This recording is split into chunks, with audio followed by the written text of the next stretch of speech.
pertemuan ke-7 pembahasannya tentang ini ya teman-teman. Ada sedikit gangguan koagulasi, kemudian ada anemia, selanjutnya ada mengenai sistem renal dan kandung kemih, dan juga ada tentang toksisitas. Nah, sebelum kita mulai malam hari ini, kita berdoa dulu ya, sesuai dengan kepercayaan masing-masing. Semoga dilancarkan pembelajaran malam hari ini. Berdoa dimulai. Berdoa dicukupkan. Oke. Nah, jadi nanti kalau misal teman-teman ada yang mau ditanyakan, boleh open mic ya teman-teman, karena saya nggak bisa lihat chat box di Zoom kayak gitu. Jadi silahkan di open mic-nya aja. Jangan malu gitu ya. Silahkan ditanyakan. Nggak ada yang menjudge atau apa gitu ya. Malah saya suka ya kalau ada banyak yang tanya. Karena nanti em, pembahasannya jadi bisa lebih mengarah ke apa yang belum teman-teman paham kayak gitu ya. Nah, kemudian untuk kita bahas sedikit ya. Jadi di sini kita acuannya terhadap blueprint UK ya, teman-teman, karena em, soal PSPA itu juga sudah mengacu ke blueprint UK ya kayak gitu. Dari segi silabusnya, kemudian dari segi tekniknya gitu dengan CBT kayak gitu. Nah, umumnya sudah mengacu ke sana. Jadi kita acuannya juga ke blueprint UKAI. Nah, dan di blueprint UKAI itu termasuk juga dalam materi gangguan koagulasi gitu ya di dalamnya. Jadi kita masukkan juga di sini. Jadi kalau gangguan koagulasi yang dimaksud itu adalah contohnya itu ada yang terbagi dua ya, nanti ada yang melalui genetik gitu ya teman-teman, dan juga atau bawaan, nanti juga ada yang secara dapatan gitu ya, kita bahas di kelas. Jadi kalau yang disebut dengan genetik atau bawaan ini contohnya yang hemofilia ya, hemofilia A dan juga B gitu. Ini ada penyakit gangguan koagulasi yang lain. Nah, selanjutnya ada juga mengenai anemia ya. Anemia ini nanti ada banyak gitu ya jenis-jenisnya. Nanti kita akan bahas. Kemudian kita akan bahas juga tentang treatmentnya gitu ya. Nah, kita akan bahas tentang anemianya. Kemudian ada juga sistem renal dan kandung kemih. Jadi kalau sistem renal sendiri ini nanti ada TGK gitu ya. Kemudian ada gagal ginjal akut atau GGA juga termasuk ke situ. Ada juga drug induce ya. Jadi drug induce um, renal disease. Kemudian kalau kandung kemih di sini termasuk ke dalamnya BPH ya teman-teman. BPH. Dan dalam BPH nanti ada banyak gejala-gejala gitu ya. Salah satunya adalah inkontinensi urin kayak gitu ada di sini BPH. Terus kalau sisanya seperti infeksi saluran kemih itu adanya di bab infeksi ya.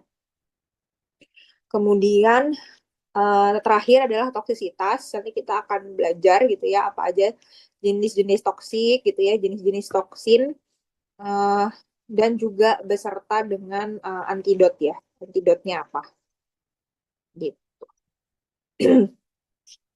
Oke. Sebelumnya kita mulai dari yang bab pertama dulu ya, yang tentang gangguan koagulasi. Sudah ready ya teman-teman ya? Sudah duduk anteng dengan catatan masing-masing? Bismillah kita mulai. Di gangguan koagulasi kita mulainya adalah dengan pertama gitu ya. Ada tadi, jadi kalau gangguan koagulasi ada dua gitu ya. Ada kongenital sama ada dapatan gitu ya. Jadi kalau kongenital ini berarti dia dari lahir ya teman-teman. Jadi adalah kecatatan yang dibawa dari lahir atau secara genetik gitu ya. Kelainan secara genetik. Jadi yang nggak bisa terhindarkan gitu ya.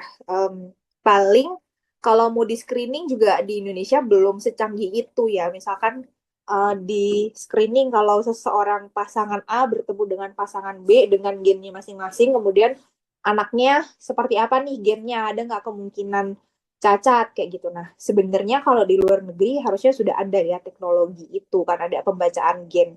Cuman di kita belum ada gitu ya. Jadi ya mau nggak mau terjadi dulu baru kelihatan. Nah, cuman sebenarnya kita bisa juga ada beberapa penyakit kongenital juga yang sebenarnya bisa di screening. Misalkan seperti ada yang namanya thalassemia gitu ya. Ada yang carrier, ada yang jadi kalau misalnya kita bisa mengidentifikasi yang carrier, orang-orang carrier, nah itu nggak boleh tuh bertemu antara ibu atau calon istri yang carrier dengan calon suami yang carrier, itu nggak boleh karena nanti kalau ketemu anaknya, nah itu biasanya akan positif hemofilia, terutama ketika laki-laki.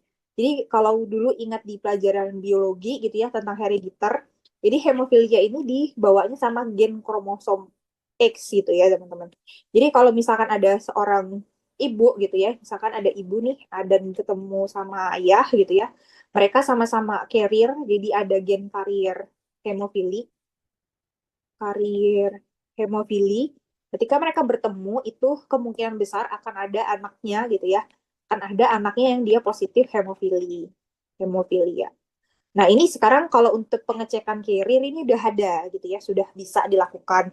Jadi boleh gitu ya kalau kita mau tahu sebenarnya kita carrier nggak sih terhadap gen-gen turunan misalnya seperti hemofilia itu bisa sebenarnya dicek gitu ya, pakai carrier atau enggak gitu. Jadi kalau soalnya kalau ketika udah terjadi dan sudah ada anaknya gitu ya, itu kemungkinan besar ya tidak bisa disembuhkan gitu ya teman-teman. Jadi treatmentnya nanti kita lihat ya di depan. Jadi kalau untuk yang kongenital, gangguan koagulasi ada hemofilia sama ada von Willebrand disease namanya. Kemudian kalau hemofilia nanti akan dibagi lagi menjadi hemofilia A dan hemofilia B. Kalau FWD ini sebenarnya sama-sama aja ya sama hemofilia ini. Jadi di mereka itu gangguan koagulasi ya teman-teman. Gangguan koagulasi menyebabkan eh maaf, koagulasi menyebabkan itu pasiennya menjadi mudah bleeding, mudah perdarahan dari kecil ya bahkan.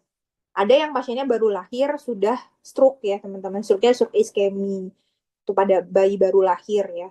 Tuh, kemudian bisa jadi meninggal gitu ya kalau misalkan parah memang stroke iskemi, stroke hemorragicnya. Nah, kemudian dapatan. Nah, kalau dapatan ini dari lahir aman gitu ya, masih normal, belum ada penyakit apapun. Nah, tapi pada satu ketika gitu, misalkan ketika dia di usia berapa gitu ya. Nah, ada gangguan, ternyata gangguan koagulasi. Itu ada DAC, Disseminated Intravascular Coagulation. Ada juga defisiensi vitamin K. Nah, defisiensi vitamin K ini pasti akan mengarah ke koagulasi gitu ya, gangguan koagulasi karena vitamin K ini diperlukan untuk membentuk faktor koagulasi, untuk membentuk faktor koagulasi. Nah, ada faktor 7, ada faktor 10 dan teman-temannya. Banyak gitu ya yang diproduksi, dia itu membutuhkan vitamin K untuk diproduksi. Jadi kalau vitamin K yang nggak ada, otomatis faktor koagulasi juga akan terhambat pembentukannya. Jadi koagulasi atau penggumpalan darah di tubuh juga akan lambat kayak gitu. Itu ya teman-teman. Ini untuk overview apa aja gangguan koagulasi yang ada. Nah, terus apa sih gejalanya gitu ya perbedaannya kan sama-sama ya FWD itu sama hemofilia adalah gangguan koagulasi yang mengarah ke perdarahan. Nah, sebenarnya untuk tanda gejalanya itu sedikit berbeda ya teman-teman. Biasanya kalau untuk hemofilia itu dari kecil itu udah ketahuan gitu ya. Dari kecil sudah ketahuan gejalanya tuh biasanya adalah ini. Masalahnya itu bentuknya seperti bengkak di area sendi, bisa jadi ada eritema gitu atau kemerahan, kemudian ada perdarahan di otot, kemudian ada di bagian muscle gitu ya, jadi ototnya tuh membengkak kemudian berdarah, kemudian selanjutnya juga ada gejala kompresi di saraf, biasanya pasiennya akan nyeri gitu ya. Kemudian ada juga oral bleeding, jadi gampang berdarah dari mulutnya. Jadi sebenarnya gejala perdarahannya itu lebih sering dijumpai di hemofilia. Sedangkan kalau untuk di FWD gitu ya, di von Willebrand disease, biasanya nggak semenonjol gejala dari hemofilia. Kalau dia di severe case, jadi atau di kasus yang berat, nah itu baru ada musculoskeletal bleeding gitu. Jadi lebih tidak apa ya, gejalanya lebih tidak sering muncul dibandingkan dengan hemofilia gitu. Kemudian tapi ada gitu ya, tapi ada, cuman nggak sebanyak gejala dari hemofili.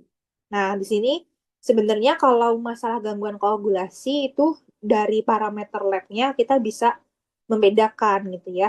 Nah, parameter labnya adalah PT gitu ya atau prothrombin time, kemudian ada APTT, activated partial thrombin time, kemudian ada ini BT gitu ya, apa namanya, blood thrombin, terus habis itu jumlah trombosit. Nah, ini sebenarnya pada pasien-pasien ini akan dicek gitu ya data labnya secara komplit dan akan dinilai gitu ya, ada yang memanjang atau normal gitu. Dan dari sini sebenarnya bisa ditebak gitu ya perbedaannya antara hemofili dan FWD gitu.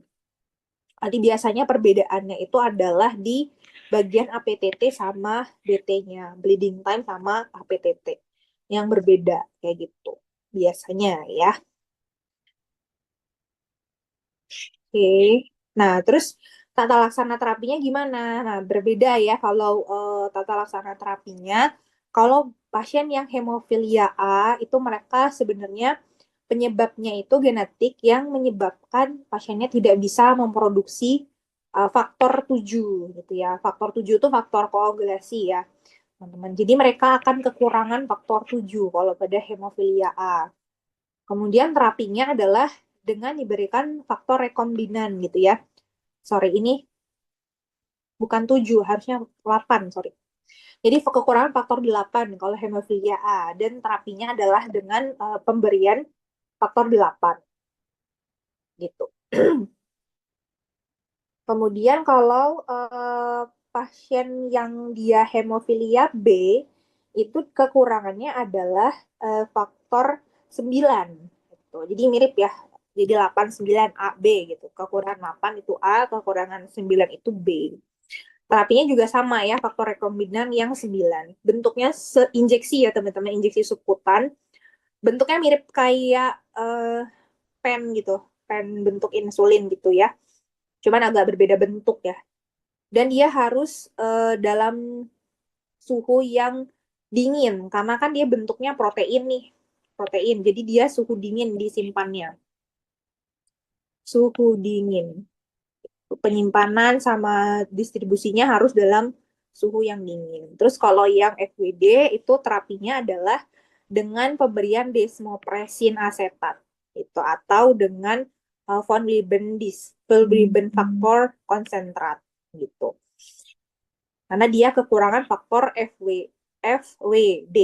Jadi faktor ini itu diperlukan dalam proses koagulasi darah secara normal. Jadi kalau misalkan dia tidak ada atau kurang, otomatis akan ada gangguan koagulasi juga. Nah, kemudian kalau yang di IC, tadi disseminated um, coagulation, nah di sini itu adalah ada dua gitu ya yang terjadi di pasien kalau dia mengalami DIC. Jadi ada yang pasiennya itu cenderung aktivasi koagulasinya berlebihan, jadi terbentuk clot gitu ya teman-teman, membentuk trombin atau adanya gumpalan kayak gitu, gumpalan-gumpalan. Nah, makanya di sini terapinya adalah yang dengan heparin. Jadi ada dua apa ya manifestasi di pasien yang di IC. Yang pertama itu pasiennya kemungkinan besar akan ada bleeding gitu ya. Ini pencegahan dan terapi untuk pasien yang dominan keperdarahan. Jadi yang pertama itu manifestasinya adalah bleeding atau perdarahan. Yang kedua adalah terapinya itu iskemi gitu ya. Iskemi atau adanya trombin gitu ya, atau penyumbatan. Karena koagulasinya itu terlalu banyak yang teraktivasi. Jadi ada dua kemungkinan gitu ya kalau pada pasien DIC. Ada kan pertama dia perdarahan atau kedua dia malah jadi clot gitu ya atau penyumbatan. Terapinya tentu aja beda ya. Kalau misalkan pasiennya bleeding, yang dilakukan adalah kita bisa dengan transfusi platelet atau transfusi faktor koagulasi. Kalau misalnya pasiennya lebih ke iskemi gitu ya, nah itu kita berikan terapinya dengan heparin gitu. Selanjutnya adalah defisiensi vitamin K. Jadi kalau pada pasien-pasien yang defisiensi vitamin K, siapa aja sih yang bisa mengalami defisiensi vitamin K? Sebenarnya semua pasien itu bisa ya, teman-teman. Terutama sebenarnya pada pasien yang sirosis hepatis ya, sirosis hepatik.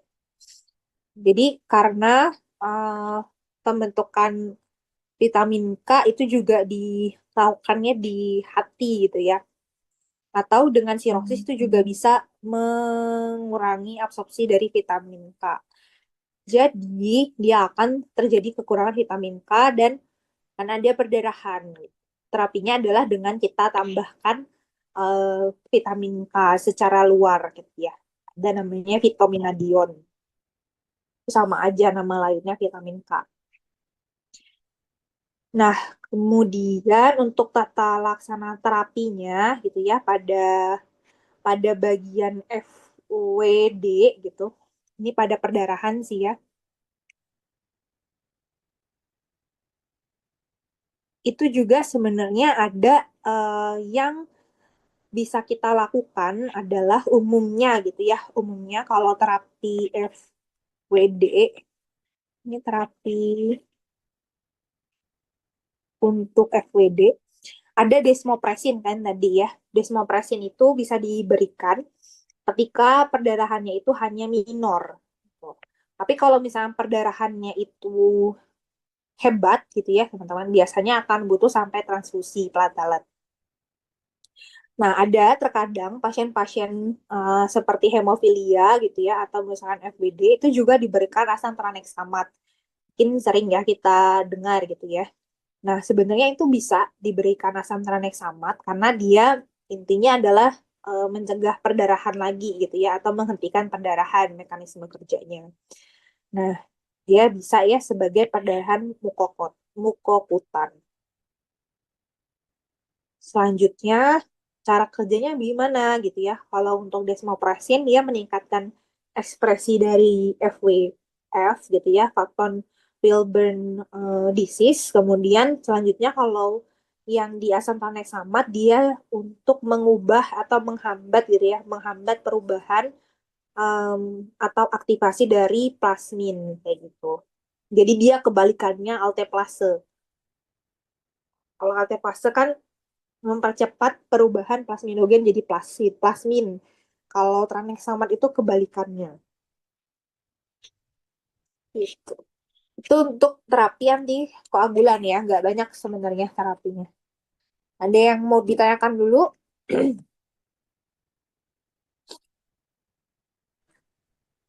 Kak, aku mau nanya, Ya, beda perdarahan dengan pendarahan itu bagaimana ya Kak? Atau sebenarnya sama aja? Terima kasih. iya sama aja.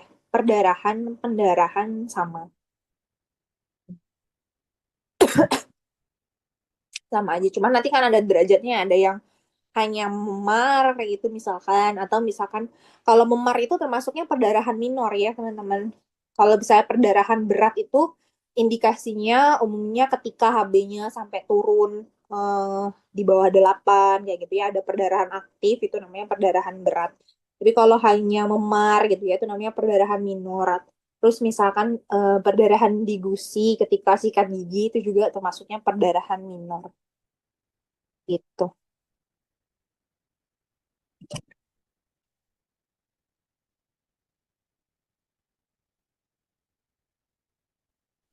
Izin tanya Kak, Ya, untuk terapinya emang cuman dua ini ya Kak? iya betul. Kalau pasiennya cenderung untuk stabil, biasanya nggak akan diberikan ya, gitu. Yang penting dicegah aja untuk terjadi perdarahan.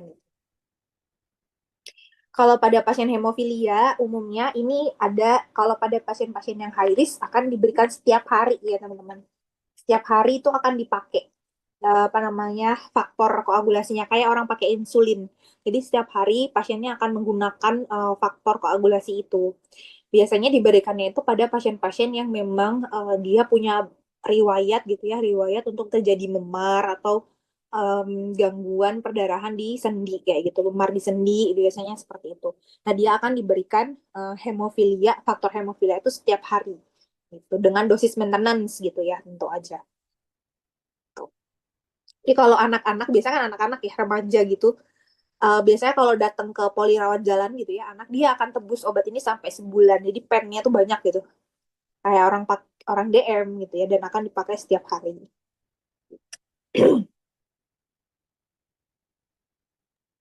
Eh, Kak, izin bertanya. Ya, Kalau yang buat pemberian faktor 8 sama 9 itu diinjeksikan kan ya? Itu tuh injeksinya lewat apa, Kak?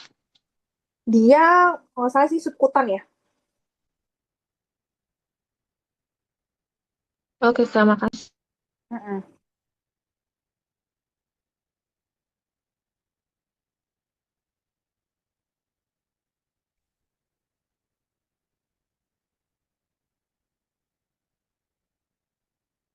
Ada lagi,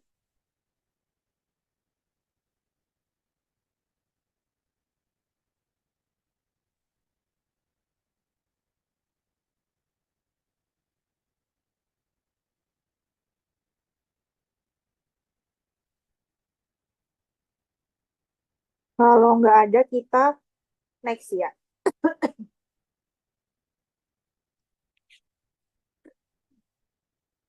Kita next ke soalnya. Nih, soal nomor Di kolom satu. chat, Kak. Kenapa? Ada di kolom chat pertanyaan. Oh, ada kolom chat.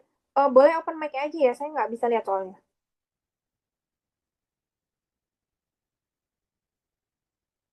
Tapi kalau dilihat, mati slide-nya.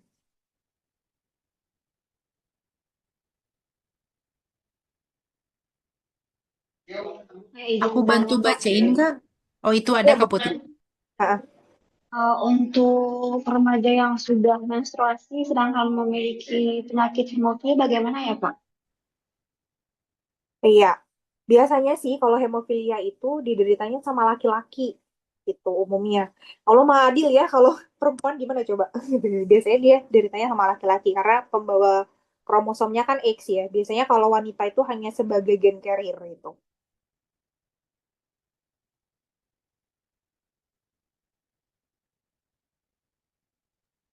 Oke, jadi untuk perempuan itu hanya pembawa ya, Kak? Betul, gen carrier. Jadi dia nggak apa ya, nggak ngerasa dia menjadi carrier untuk untuk apa ya? Kalau dia bertemu dengan pasangan yang carrier juga, nah itu yang anaknya nanti. Gitu. Oke, paham, Kak. Terima kasih, Kak. Iya, sama-sama. Oh iya, ini Kak Tirata, untuk eh, pemberiannya ini secara bolus ya, teman-teman. Berarti mereka perlu ini ya, mungkin perlu nurse kayak gitu ya, yang memberikan secara bolus gitu bantuan. Kalau yang maintenance, karena kalau maintenance itu dia diberikannya cukup sering gitu ya.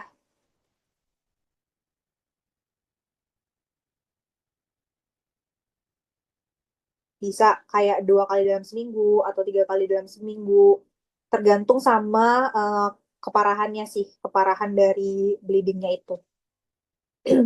Di Indonesia ada Octanine, ada Octanat kayak gitu sediaannya. IP bolus. Kemudian, jadi kalau nomor satu nih, em,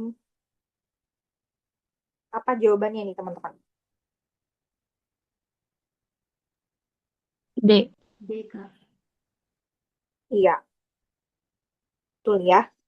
Jawabannya adalah yang B. Betul, faktor 9 ya. Eh, benar, faktor 9. Atau yang mana? D. B atau D? D. D. Oh, D, D. Kak. Faktor 8 ya. Kalau faktor, karena hemofilia A itu faktor 8. Kalau yang faktor 9 itu apa? Hemofilia B. B. Hemofilia B. Oke. Ini yang B, ini yang A ya. Kemudian nomor dua pasiennya ini di ICU karena perdarahan aktif setelah operasi besar, dokter mendiagnosa pasien dengan disseminated intravascular coagulation atau DIC akibat trauma besar. Jadi sebenarnya pasiennya nggak ada gitu ya masalah, tapi ketika dia ada trauma kecelakaan gitu ya, setelah itu ada masalah gitu di koagulasinya dan cenderungnya itu lebih ke perdarahan kayak gitu ya. Nah, terapi apa nih yang harus diberikan?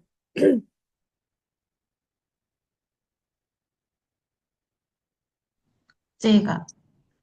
Yang C ya. Oke, itu adalah fresh frozen plasma. Jadi jawabannya adalah FFP ya, teman-teman. Tadi di pembahasan yang di tabel itu ada. Jadi kalau FFP itu intinya adalah transfusi. Cuman transfusinya itu hanya plasmanya ya, teman-teman. Hanya plasmanya aja. Bukan, jadi bentuknya cairannya itu kekuningan gitu ya, kekuningan isi plasma. Jadi di dalamnya ada faktor-faktor koagulasi dan lain-lainnya gitu yang terdapat di dalam transfusinya. Bukan seperti PRC. Kalau PRC kan isinya red blood cell aja gitu ya, fake red blood cell. PRC, jadi isinya cuma sel darah merah gitu ya. Kalau whole blood, jadi transfusi itu juga ada macam-macam ya teman-teman. Transfusi darah itu ada macam-macam. Kalau RBC, sorry, PRC kok. RBC, PRC, fake red blood cell itu hanya untuk pasien-pasien yang anemia biasanya. Karena kita mau mengambil sel darah merahnya. Kalau bentuknya plasma, itu biasanya digunakan untuk pasien-pasien yang gangguan koagulasi. Gangguan koagulasi, karena kita mau mengambil ini faktor koagulasi yang ada di plasma. Ada juga yang namanya whole blood. Nah, kalau whole blood ini adalah semua komponen darahnya diambil semua. Sel darah merah iya, plasma iya gitu ya, kemudian trombosit iya. Pokoknya semuanya diambil tanpa dipisahkan komponen-komponennya. Biasanya itu diperlukan untuk pasien yang memang gangguannya itu banyak gitu ya. Jadi dia anemia juga, trombositnya juga rendah kayak gitu. Jadi diperlukan untuk semua komponen itu diberikan. Itu. Ya, kalau transfusi ada banyak dan ada tergantung dengan tujuan yang digunakan. Nah, kalau pada pasien dengan gangguan koagulasi yang diberikan itu adalah yang FFP. Dan itu ya kalau untuk pasien dengan DIC, apa nih, DIC gitu ya, DIC dan dia perdarahan gitu ya. Atau bisa juga dengan transfusi yang isinya trombin aja gitu ya, isinya adalah platelet. Nah, itu juga bisa ada juga gitu ya, isinya platelet. Nah, itu bisa juga digunakan sebagai terapi untuk DIC yang ke arah perdarahan. Jadi lebih dominan ke perdarahan. Cuman di sini kan opsi yang tersedia adalah yang FFP gitu ya. Jadi ini jawabannya. Kalau asam tranexamat sebenarnya bisa juga gitu ya, dia menghentikan perdarahan tapi tidak apa ya, tidak mengatasi dari akarnya. Dia hanya mengatasi simptomatisnya aja gitu. Padahal kan pasien ini butuh karena kekurangan ya, kekurangan em, faktor koagulasi gitu. Jadi butuhnya itu adalah faktor-faktor koagulasi yang ada di plasma gitu. Jadi sebenarnya lebih tepat untuk yang di C. Walaupun sebenarnya D itu bisa, cuman hanya simptomatis gitu ya. Simptomatisnya aja, bukan terapi utamanya. Tuh. Oke, terus soal nomor 3. Soal nomor 3 adalah pasien laki-laki 15 tahun dengan hemofilia A datang ke IGD dengan keluhan perdarahan pada gusi setelah penjamputan gigi. Dokter merasakan asam tranexamat secara intravena. Yang ditanya adalah bagaimana mekanisme kerjanya.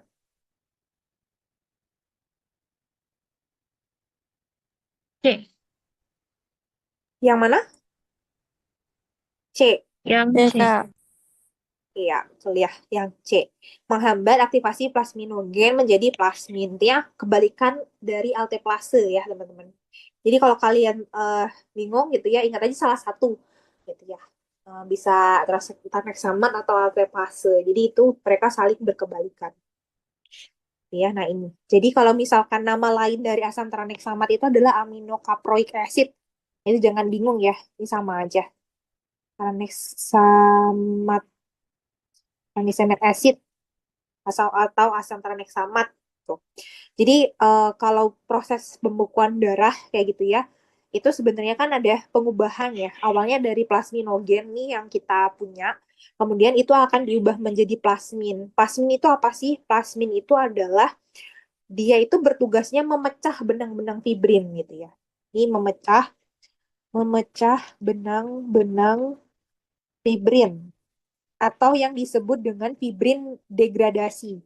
Jadi fibrin itu kan bentuknya seperti kayak apa ya? Kita lagi menjahit eh, kain yang sobek gitu ya, terus kita kasih jahitan. Nah, si benang-benang jahitnya itu itu adalah fibrin gitu, anggapannya fibrin. Jadi dia yang menyatukan jaringan yang luka gitu, yang robek, disatuin sama benang-benang fibrin. Nah, kalau misalkan proses proses luka yang normal itu ketika lukanya sudah tertutup, jaringannya sudah tertutup dengan sempurna, benang itu memang secara normal harus harus diurai ya teman-teman.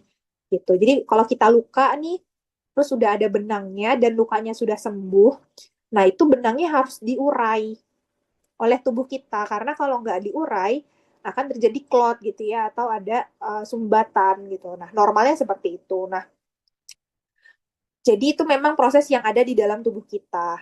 Itu bisa dibantu gitu ya, bantu dicepatkan atau bantu dihambat oleh beberapa obat ya gitu ya.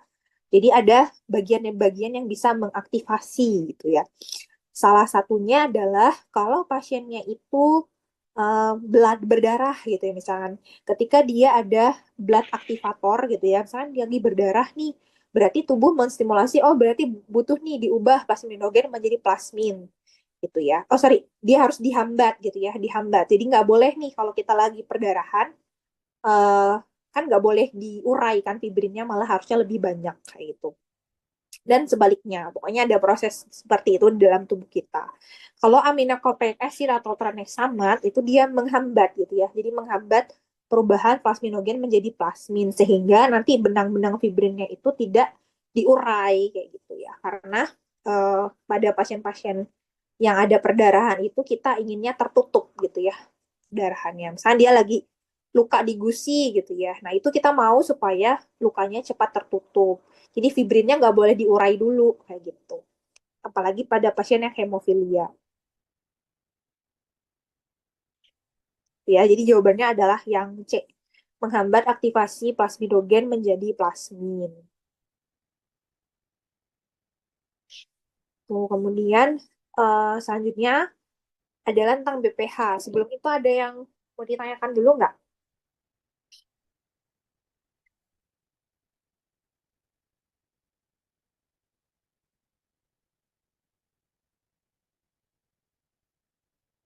Nggak ada.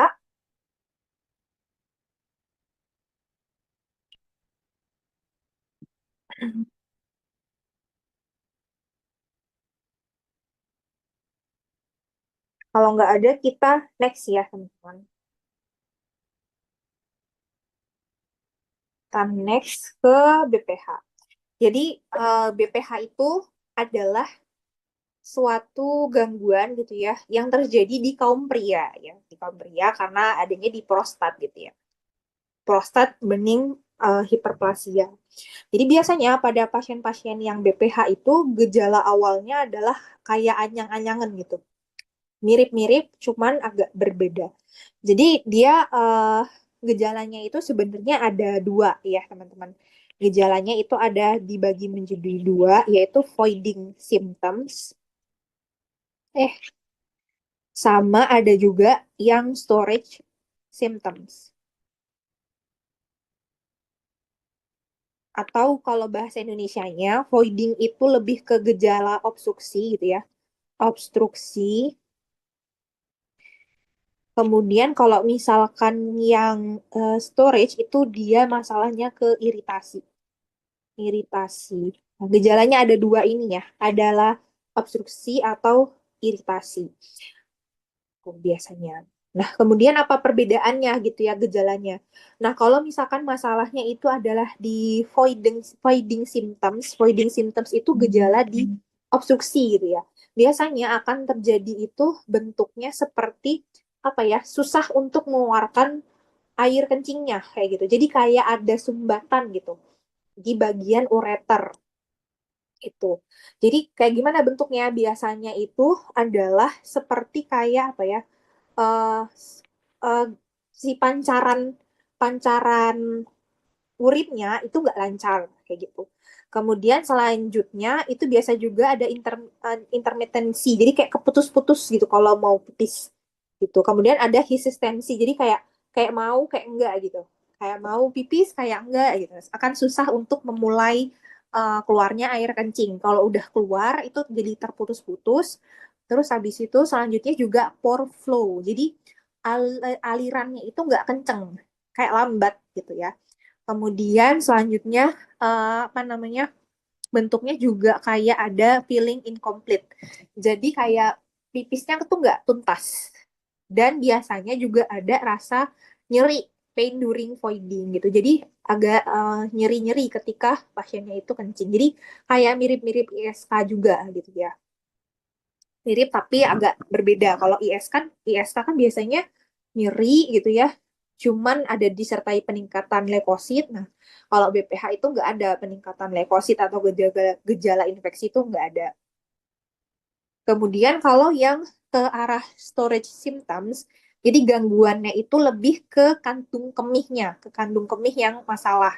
Kalau tentang yang obstruksi atau voiding symptoms itu di area ureter gitu ya. Jadi kencingnya tuh nggak kayak ada hambatan kayak gitu di ureter pria gitu ya. Tapi kalau storage itu masalahnya adalah di kandung kemih. Jadi yang gejala yang dirasakan oleh pasien itu biasanya akan terus-menerus pipis gitu. Sering pipis, terus kalau mau pipis itu kok nggak bisa ditahan gitu ya. Jadi tiba-tiba ngompol. Kemudian bisa juga adalah pipis pada saat malam hari. Kemudian ada juga inkontinensi. Jadi kayak keluar gitu aja, nggak bisa ditahan gitu tadi ya. Kemudian ada bladder pain, adalah nyeri tapi nyerinya itu di kandung kemihnya gitu. Kan beda ya letak kandung kemih dengan di bagian ureter. Jadi harus bisa membedakan pada pasien BPH itu terkadang bisa terjadi kedua-duanya, ada voiding sama storage symptoms, ada juga yang lebih dominan ke salah satu. Gitu. Misalkan ada pasien yang dia itu nggak masalah gitu ya ketika mengeluarkan urin, nggak ada rasa terbakar, nggak ada rasa terputus-putus atau belum tuntas, tapi dia lebih ke arah storage symptoms gitu, nyeri di kandung kemih, kemudian kalau mau pipis tuh langsung kayak nggak bisa ditahan kayak gitu, atau inkontinensia, nah itu dia maksudnya ke storage symptoms, atau namanya gejala iritasi gitu. Nah, terus terapinya gimana? Nah, terapinya itu sebenarnya kita harus bisa melihat severity atau klasifikasi keparahannya dulu. Jadi ada ini ya, teman-teman, ada uh, skornya gitu ya. Namanya AUA score gitu ya, American Urological Association score. Nah, dia ada sistem scoring ketika skornya itu masih mild, masih kurang dari 7. Kan ada ya BPH, BPO itu benem prostat obstruktif. Itu kalau ketika dia LUTS itu adalah yang tadi voiding dengan storage symptoms itu disebut dengan LUTS gitu ya, lower urinary tract symptoms. Yang terdiri dari menjadi dua tadi, yang voiding sama storage. Ya, storage symptoms itu dua-duanya disebut dengan LUTS. Kalau dia hanya mild atau dia ringan gitu ya, ketika skornya itu kurang dari 7, maka pasien itu tidak mendapatkan terapi apapun. Jadi nggak usah dikasih terapi, gitu ya, dibiarin aja. Tapi dibiarin aja tuh dengan catatan pasiennya non-farmol ya, teman-teman, non-farmol. Jadi harus diedukasi gitu. Misalkan pasiennya harus minum air sekian banyak, kayak gitu, harus dengan hidup sehat, gitu-gitu. Nah, itu adalah menggunakan yang non-farmol. Tapi farmolnya tidak diberikan. Tapi tetap diawasi oleh dokter gitu ya, dievaluasi lebih lanjut. Itu kalau yang gejalanya ringan. Kalau misalkan gejalanya itu moderate atau severe, jadi sedang sampai berat, nah itu baru diberikan terapi atau obat. Gitu. Nah, terapinya itu bergantung dengan apa yang dirasakan oleh pasien gitu. Karena keluhan BPH itu beda-beda ya, teman-teman. Kita lihat nih di sini. Umumnya gitu ya, yang biasa menjadi first itu adalah golongan alfa 1 adrenergic antagonis. Contohnya seperti prazosin kayak gitu ya. Bentuknya seperti itu. Tamsulosin, alfa 1 adrenergic. Umumnya akan dipakai di berbagai keluhan pasien. Jadi di sini kalau teman-teman lihat, ada yang dia prostatnya kalau kurang dari 40 gram itu berarti belum ada perbesaran. Tapi ketika dia sudah lebih dari 40 dengan PSA-nya lebih dari 1,4 itu berarti dia ada perbesaran prostat. Gitu. Jadi ada gejala perbesaran prostat.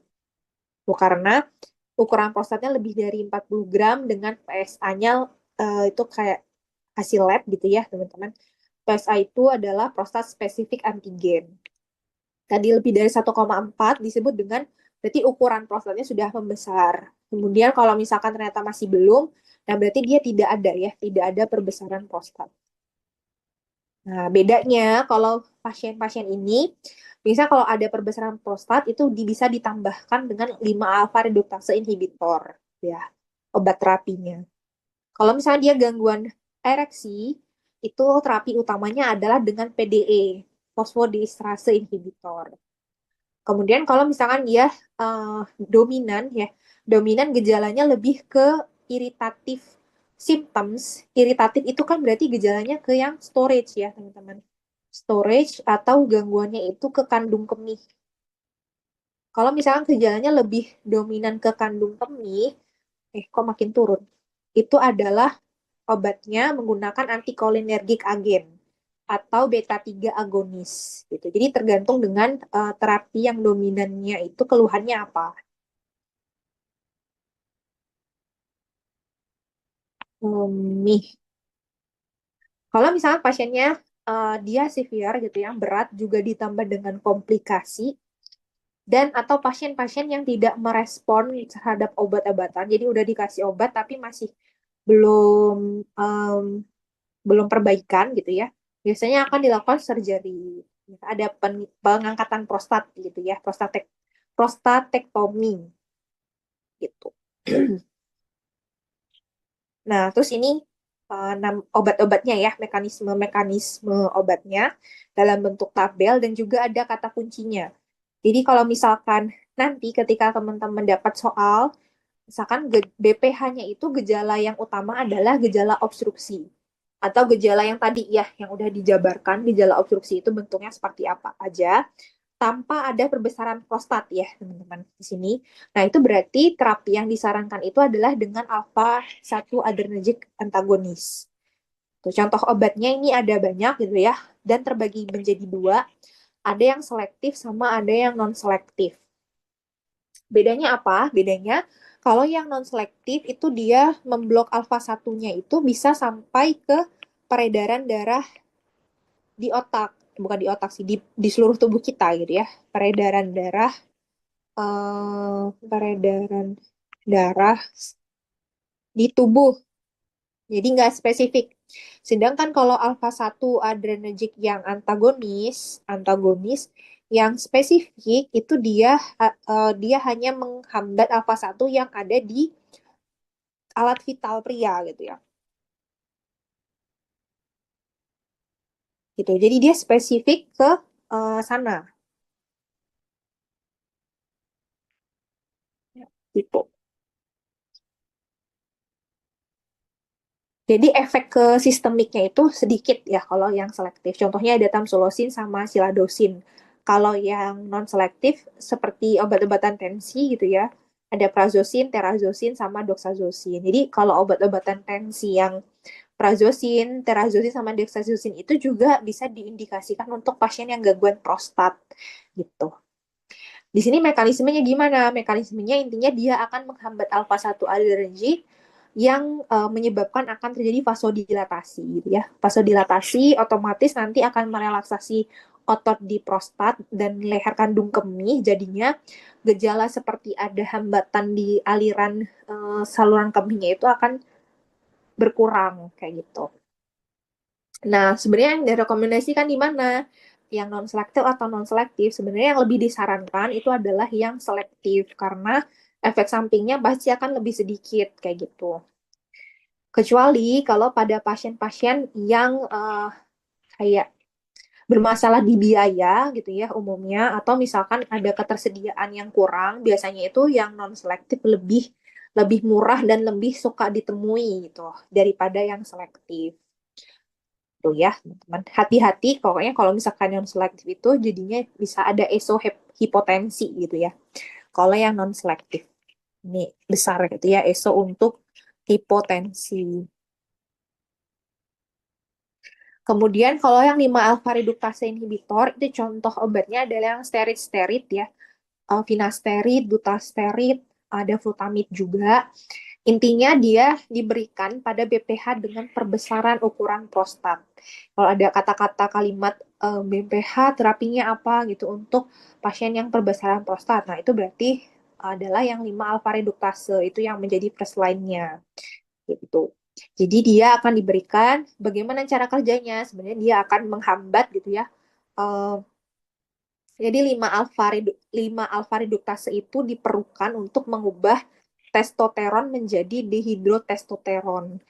Nah, DHT itu dia seperti enzim gitu ya, atau bagian yang bertugas untuk menstimulasi pertumbuhan prostat. Gitu. Jadi kalau DHT-nya banyak gitu ya, nanti prostatnya akan membesar. Otomatis kita harus menurunkan kadar dari DHT atau dihidrotestosteron. Caranya gimana? Caranya adalah si enzimnya ini kita hambat gitu ya, dihambat. Sehingga nanti perubahan testosteron menjadi dihidrotestosteron itu akan rendah gitu. Kemudian yang ketiga ada PDE ya, teman-teman singkatannya, atau fosfatdiesterase inhibitor. Contoh obatnya adalah tadalafil. Ada juga yang mungkin lebih sering didengar adalah sildenafil. Itu sama gitu ya. Intinya dia kerjanya adalah untuk pasien BPH dengan gangguan ereksi. Gitu. Jadi dia akan meningkatkan gitu ya konsentrasi CGMP gitu ya di dalam jaringan sel sehingga akan terjadi relaksasi gitu ya. Merelaksasi otot detrusor dan juga prostat dan uretra. Jadinya akan lebih rileks gitu ya. Jadi aliran darahnya juga akan lebih lancar. Kemudian yang keempat adalah obat antikolinergik. Nah, dia biasanya diberikan pada pasien BPH dengan gangguan kandung kemih atau tadi ya storage symptoms.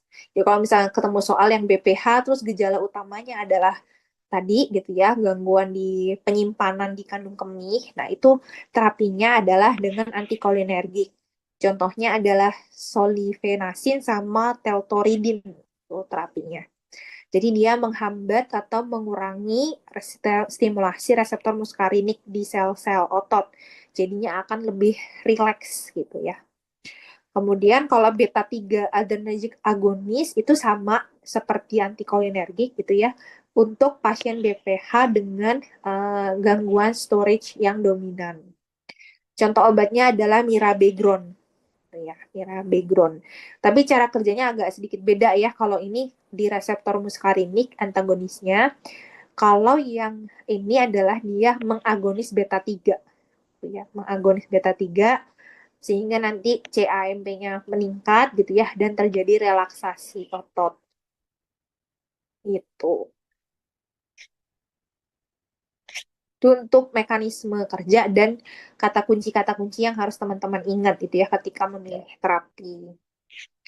Nah, di sini ada grafiknya gitu ya dari Ikatan Urologi Indonesia gitu ya. Jadi di sini kalau misalnya kita mulai dari atas gitu ya, ketika pasiennya diduga ada BPH gitu dan ada indikasi untuk memakai obat, berarti gejalanya sudah moderat sampai berat gitu ya. Karena kalau yang ringan itu biasanya akan ditunda dulu penggunaan obatnya. Tuh. Kalau misalnya gejalanya sudah mengganggu gitu ya, kita lihat lagi apakah ada gejala dominan nggak untuk kencing di saat malam hari gitu ya. Kalau misalkan ternyata iya, nah itu bisa kita berikan edukasi modifikasi gaya hidup terlebih dahulu. Mungkin karena konsumsi minumnya yang terlalu banyak kayak gitu ya. Kalau misalkan ternyata tidak gitu ya, tidak ada dominan uh, banyak berkemih di saat malam hari. Nah, itu kita lihat apakah ada gejala penyimpanan atau enggak. Kalau misalkan ada gejala storage, berarti yang kita berikan adalah antagonis reseptor muskarinik. Gitu. Kalau misalkan tidak ada gejala storage, jadi nggak masalah gitu ya di kandung kemihnya nggak ada problem yang dominan. Nah, terus kita lihat apakah ada perbesaran prostat atau tidak. Kalau misalkan jawabannya iya gitu ya, ada perbesaran prostat, nah biasanya akan diberikan obat dari alpha blocker itu bisa diberikan utama gitu ya di awal.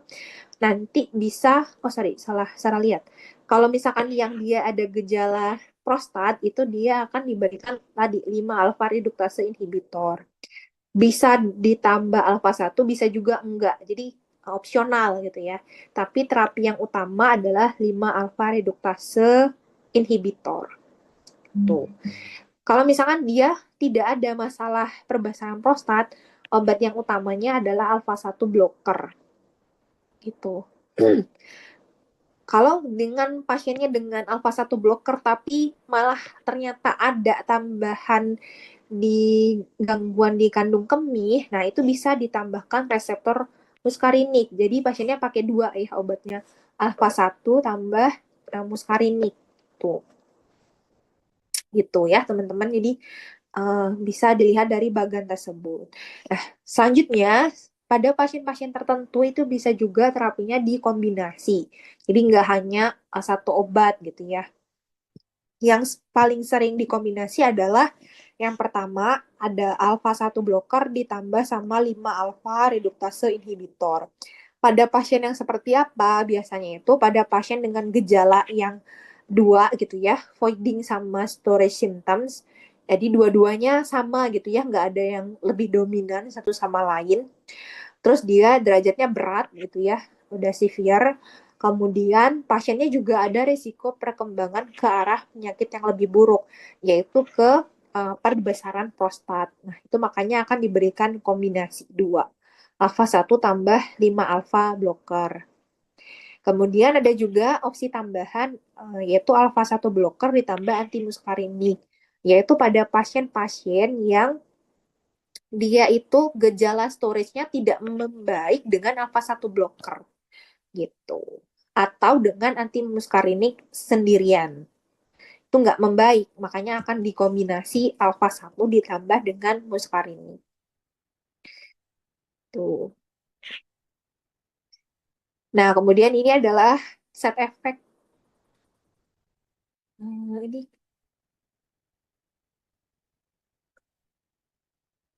di Jawa Barat atau apa ada gempa ya? Teman-teman ada yang di Jawa Barat nggak?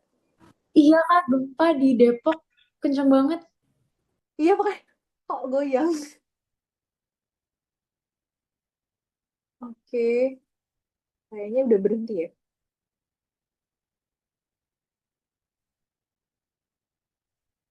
Iya, kayak udah berhenti ya. Aduh, agak panik. Oke, kita lanjut ya. Nah, ini efek samping obatnya adalah golongan alpha satu adrenergic antagonis itu ada pasti ketika dia tidak selektif ya, teman-teman ada hipotensi ya, terutama yang non selektif.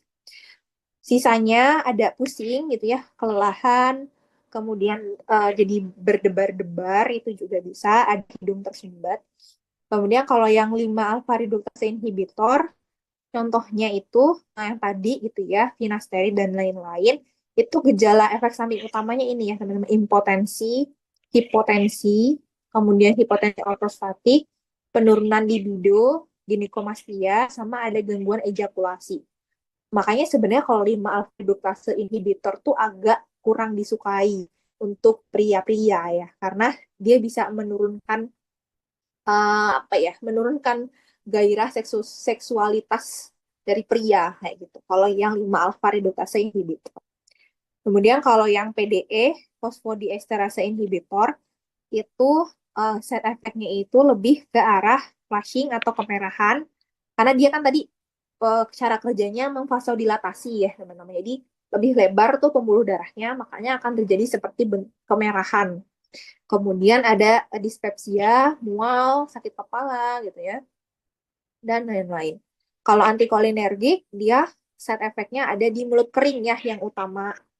Kemudian ada yang lain, konstipasi, pusing, kantuk, kelelahan, dan lain-lain.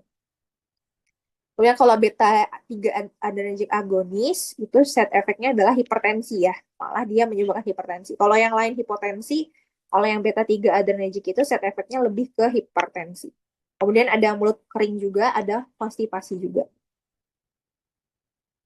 Gitu. Oke, ada yang mau ditanyakan dulu mungkin?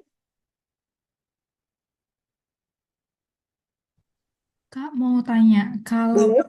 gejala prostat ini tuh berbeda dengan kanker prostat ya Kak berarti? Atau Iya, bisa? beda. Kalau ini tuh bahasa Indonesianya tumor jinak prostat. Kalau yang kanker itu masuknya ke kanker gitu. Jadi ini tuh sebenarnya istilahnya tumor jinak. Kalau di tata laksana IAU itu juga gitu. Tata laksana perbesaran prostat jinak. Kalau yang ganas dia masuknya ke terapi keganasan. Baik Kak, berarti nanti pengobatannya juga beda lagi ya Kak Beda obat-obat. dong. Oke, Kak. Kalau terapi yang kanker ya bentuknya adalah obat-obatan neoplastik ya. Jadi dia menurunkan replikasi sel.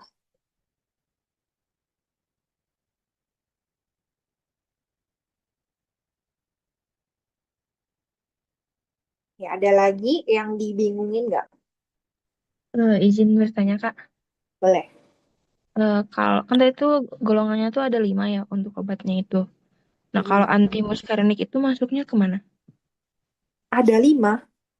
Maksudnya? Iya, buat golongan obat-obatnya ada alpha 1 ada adrenergic, terus ada 5 alpha reduktase inhibitor, terus ada yang ya 5 ini. Nah, kalau yang anti muskarenik itu masuknya kemana? Buat Anti tadi yang terapi Oh, kombinasi. ya. Anti muskarin itu maksudnya ke ini antikolinergik. Ini sama aja. Sama aja kan dia sebenarnya nama yang menghambat reseptor anti muskarinik ya. Ini nama lainnya aja antikolinergik atau anti muskarinik.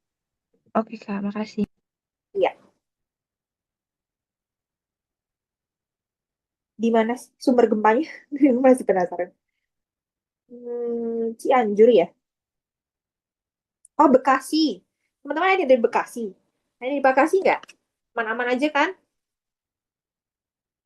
Tentang saat ini. Semoga baik-baik aja ya. Ya kan? Tentang kerasa banget. Oke, ada lagi yang mau ditanyakan?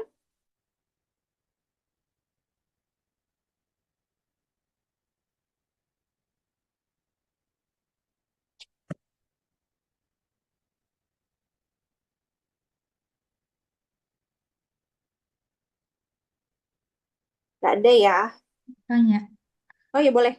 kalau untuk yang antikolinergik sama yang beta 3 adrenergik itu, kalau dilihat dari kata kuncinya itu kan sama ya Kak, Hmm, hasilnya. Nah, untuk pilihannya itu kapan memilih antikolinergik dan kapan yang pakai beta 3 Kak? oke. Kalau dari tata laksana sebenarnya yang lebih utama itu adalah kita coba dengan antikolinergik dulu ya. Gitu. Kalau misalkan pasiennya masih belum apa namanya tidak merespon gitu ya terhadap terhadap yang beta 3 itu baru terhadap yang antikolinergik baru dicoba dengan beta 3 agonis. Baik Kak, terima kasih. Sama-sama ada lagi.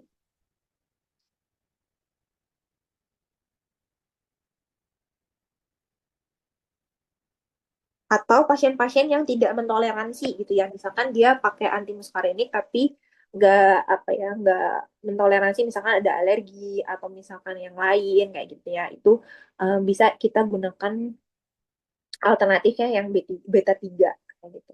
Pokoknya intinya kita coba dengan anti muskarinik dulu. Kalau pasiennya tidak membaik atau ada gejala intoleransi gitu ya terhadap anti muskarinik, maka itu bisa diberikan dengan beta 3 gitu ya, beta 3 adrenergic agonis. Seperti itu. Ya, aman ya sisanya ya teman-teman. Kalau aman kita next ke selanjutnya soal nomor 4 kita coba ke soalnya. Ada seorang pria 68 tahun datang ke apotek dengan keluhan sering merasa ingin buang air kecil mendadak gitu ya, bahkan tidak sempat ke toilet itu kemudian ada terjadi inkontinensia. Pasien sudah BPH gitu dan menjalani terapi dengan tamsulosin selama 3 bulan tekanan darahnya 125/80, denyutnya 78, tidak ada keluhan pusing ataupun hipotensi.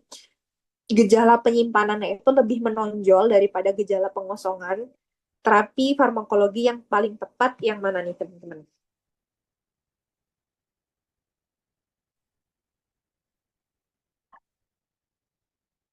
Yang mana kalau dari kasusnya?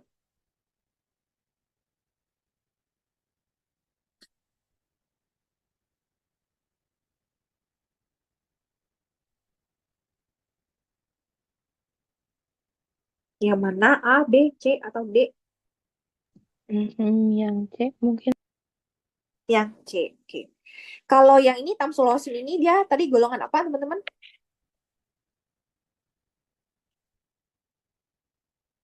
Alfa adrenergi. Iya, alfa 1 ya, alfa 1 blocker. Terus ternyata udah pakai selama 3 bulan, pasiennya masih ada gejala ya. Kalau misalnya kita lihat gejalanya itu memang lebih ke arah storage ya teman-teman di sini. Dia ingin buang air kecil terus-menerus gitu ya, mendadak atau urgensi. Terus ada inkontinensia. Ini sebenarnya gejalanya udah merujuk ke storage ya. Dan dia diperkuat dengan statement yang di bawah bahwa gejala penyimpanannya itu lebih menonjol daripada gejala proses pengosongan.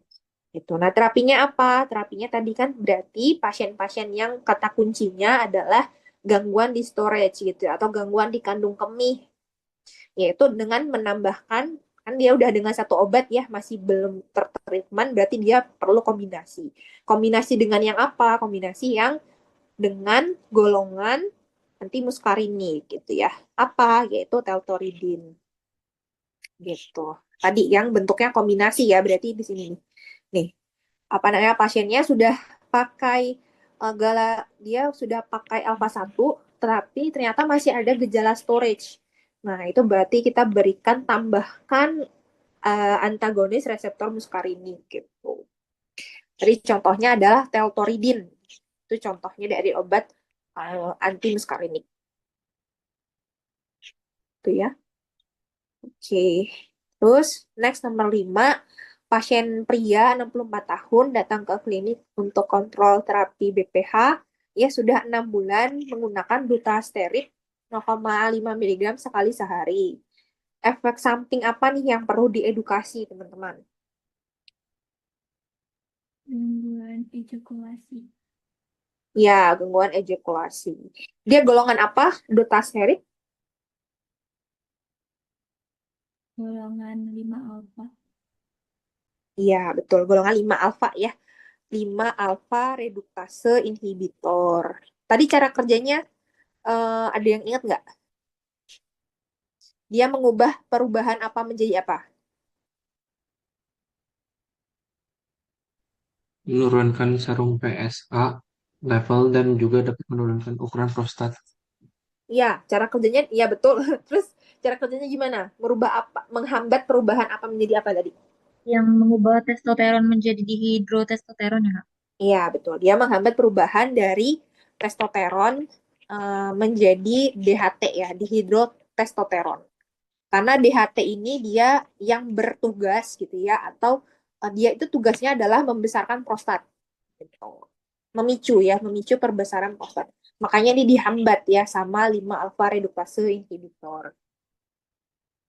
Cuman satu ini ya mekanismenya di antara 5 tadi, cuman 5 alfa yang bisa menurunkan ukuran prostat.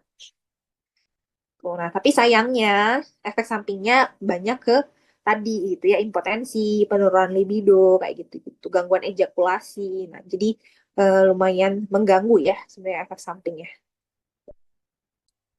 Oke, itu untuk yang BPH. Ada yang mau ditanyakan dulu mungkin?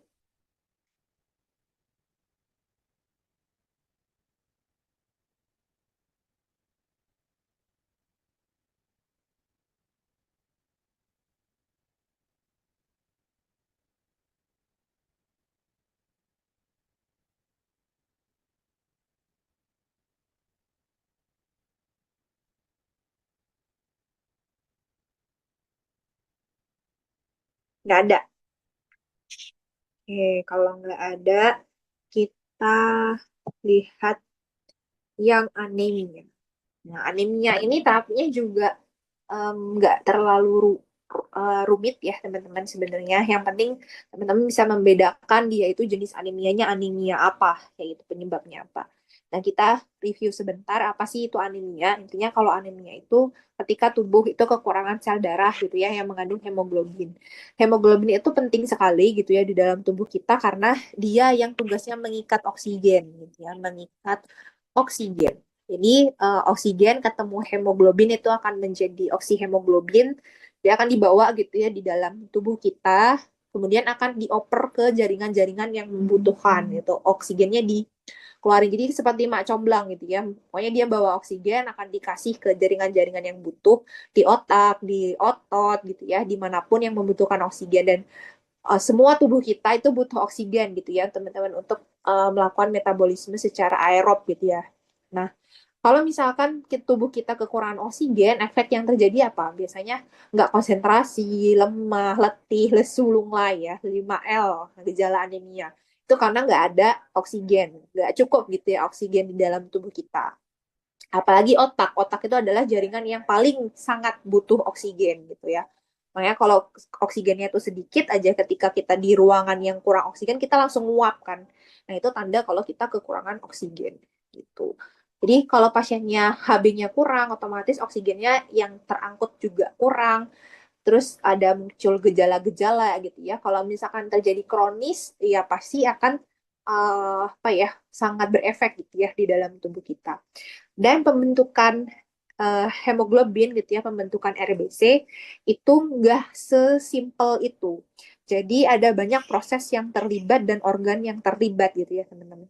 Sebenarnya kalau dapur dari pembentukan red blood cell itu adalah di sumsum tulang gitu ya, di erythroid marrow gitu ya.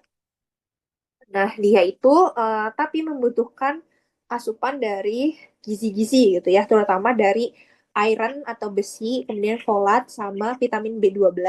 Itu tiga komponen itu diperlukan untuk tubuh itu membentuk sel darah merah gitu ya. Nanti akan terbentuk nih sel darah merah, kemudian akan terbentuk HB gitu ya, hemoglobin di dalam red blood cell-nya.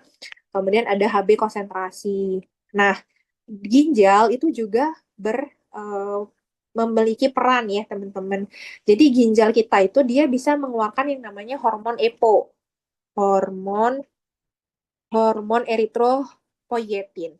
Nah, si hormon eritropoietin itu dia fungsinya adalah untuk mematangkan sel. Jadi dia untuk mematangkan sel RBC.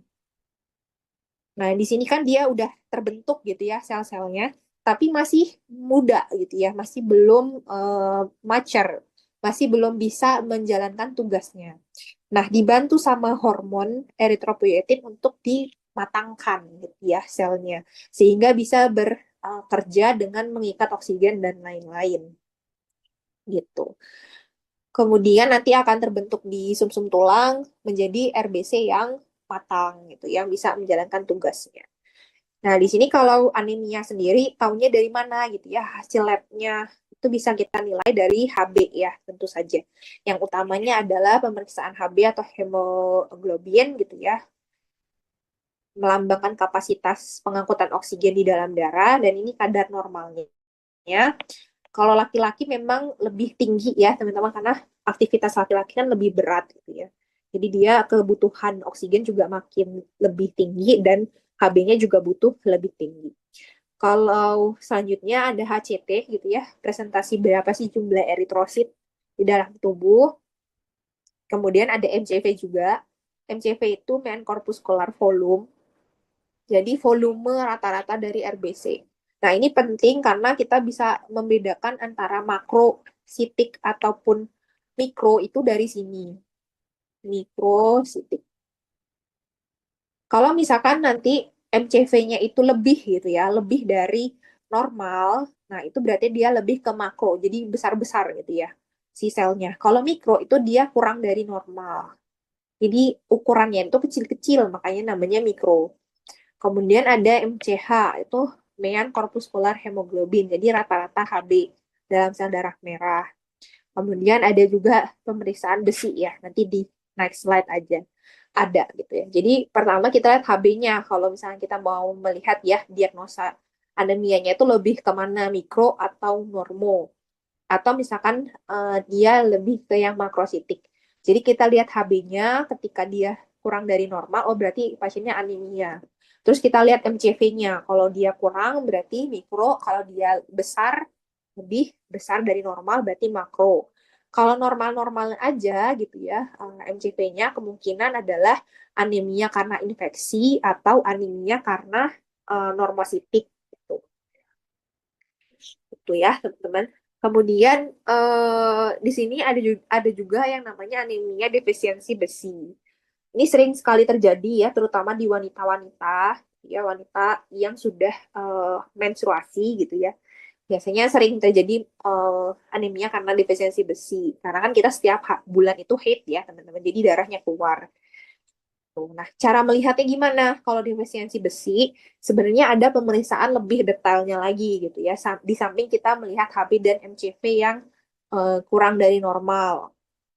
Karena biasanya kalau yang mikrositik itu memang penyebabnya adalah defisiensi besi.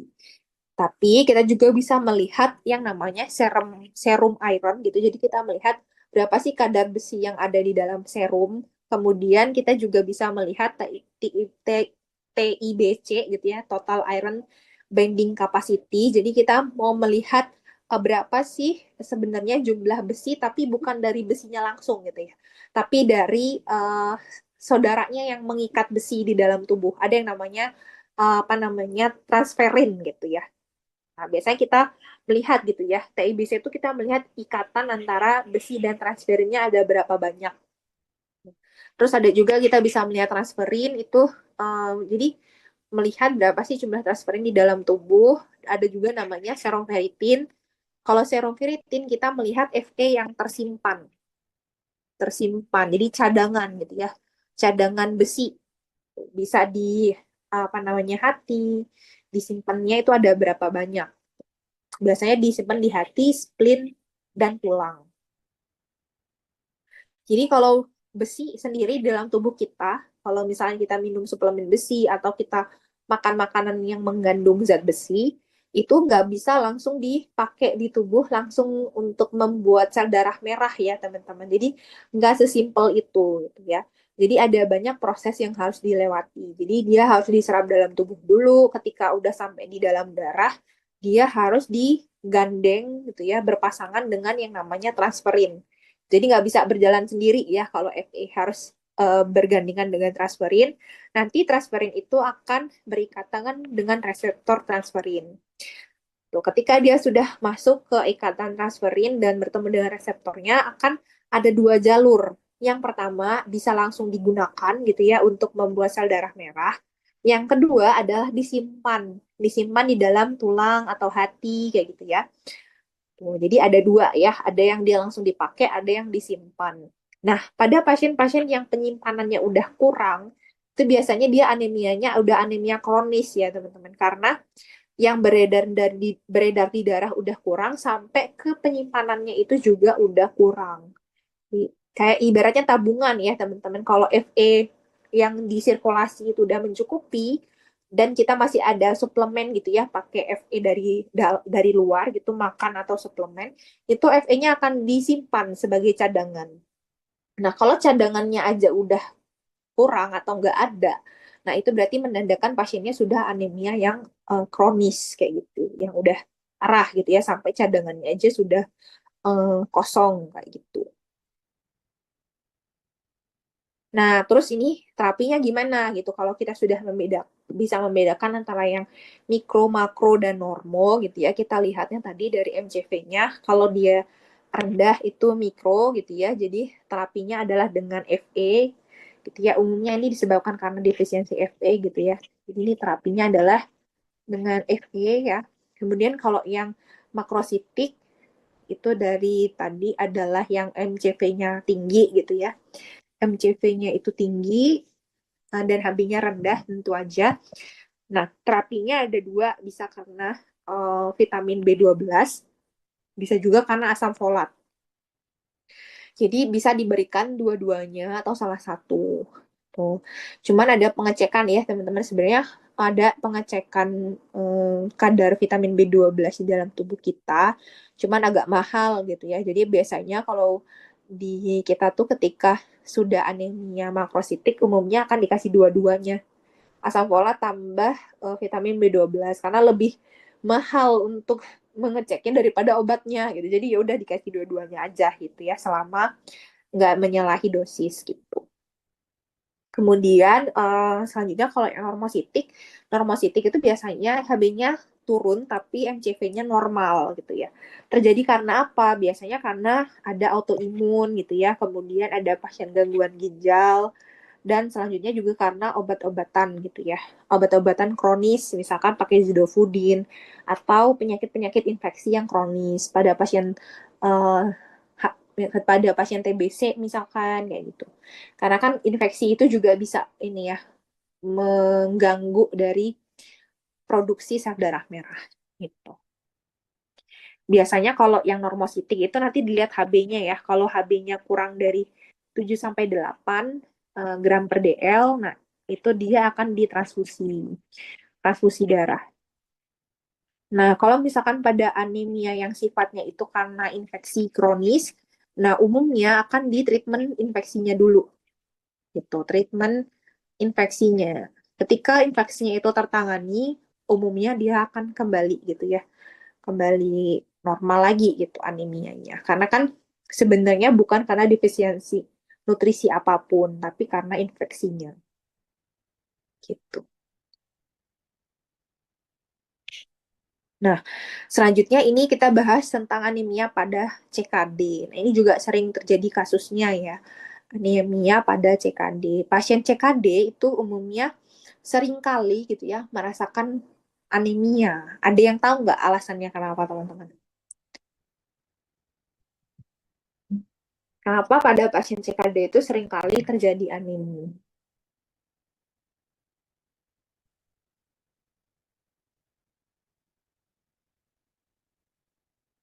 Tadi udah ada clue-nya sedikit pas di patofisiologi.